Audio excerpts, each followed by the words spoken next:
वाकई में आपको लगता है हिंदू खतरे में है? इसकी औकात कितनी है? सत्ता में आने के बाद में 56 इंच के सीने को 4 फीट की औरत ने हवा निकाल के रख दी है। तो कहती है हिंदू खतरे में है, आप बोल रहे हैं ऐसा? नहीं, बीजेपी खतरे में है। हिंदुओं के ऊपर तो 1600 साल की हम गुलामी हमने झेली ना। आप देखिए, जिस साउथ अफ्रीका में मिशनरी गई, ब्रिटिश एम्पायर ने जहां जहां हुकूमत चलाई, या चिंगेज खान की फौजों ने जो सेंट्रल एशिया में तबाही बरपी है मंगोलों ने, हिंदुस्तान में आके वो मुगल हो जाते हैं। जो मंगोल पूरे सेंट्रल एशिया में कहते हैं कि टर्की और बगदाद में नदी जो थी वो खून से लाल हो चुकी थी, वो मंगोल हिंदुस्तान में आकर के वापस चले जाते हैं। जो अंग्रेज यहाँ पर 300 साल की हुकूमत करते हैं, उनको भी वापस जाना पड़ता है।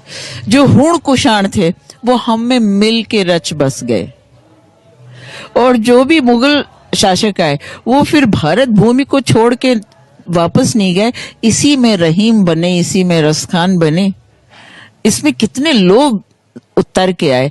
जो आया वो यहाँ की वसुधैव कुटुंबकम में समा गया, क्योंकि धर्म क्या है? धृति, क्षमा, दमोस्तेयम, शौचम, इंद्रिय निग्रह, धीर विद्या, सत्यम, अक्रोधो, धर्मस्य 10 लक्षणम।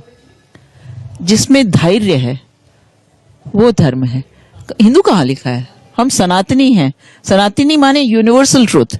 सन संस्कृत का वर्ड है, तन भी संस्कृत वर्ड है। सनातन means which has no beginning and no end.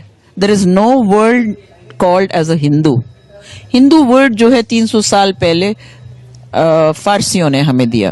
फारस का ये शब्द है, क्योंकि वो सिंधु को हिंदू बोलने लगे थे, वो स नहीं बोल सकते थे। बीजेपी बार बार दावा करती है कि पूरे देश की हिंदू पार्टी साथ में, और आप हिंदू महासभा से हैं, आप ऐसी बात बोल? हिंदू की ठेकेदारी उसके पास नहीं है, ठीक है ना। हिंदू एक स्वतंत्र स्वायत्त विचारधारा है। सुप्रीम कोर्ट ने भी कहा है इस पर टिप्पणी। ये प्रकृति को मानती है।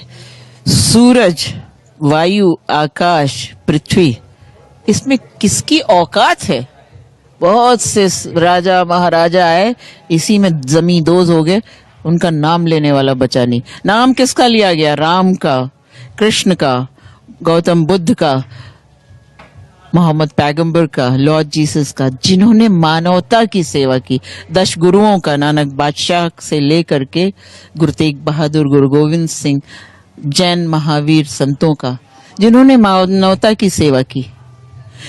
जब ममता बनर्जी जय श्री राम बोलने से चिढ़ जाती हैं तो आपको कैसा लगता?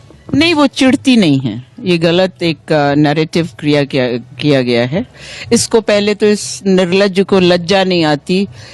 ये एक व्यापारी है, और चाणक्य ने कहा है कि यदि राजा व्यापारी हो जाए, राजा का कोई धर्म नहीं होता। समस्त प्रजा राजा की संतान होती है। उसको हिंदू मुस्लिम में बांटने वाला तो संकीर्ण है, उसको पता ही नहीं। जब वो मनुस्मृति की बात करते हैं तो मनु ने कहा है मनुर्भव, पहले मनुष्य बनो। उसी को आप लोग उर्दू में इंसानियत कहते हैं। तो जब मनुष्यता ही नहीं रहेगी तो फिर किसके लिए बैठा है? दाढ़ी बढ़ाने से, शॉल पहनने से गुरुदेव रविन्द्रनाथ टैगोर नहीं हो जाएगा। उसको जनगण मन लिखना भी आना चाहिए। जनगण मन का क्या मतलब होता है? जनतंत्र और गणतंत्र के मन की बात करना, अपने मन की बात करना नहीं।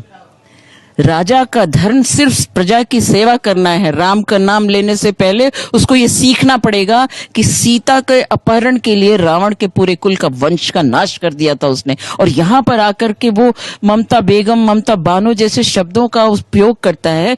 ये स्त्री का चीरहरण है, अपमान है बंगाल की भूमि पे, जो शक्तिपीठ है। बेगम किसको कहते हैं? किसी की ब्याहता को, किसी की बीबी को।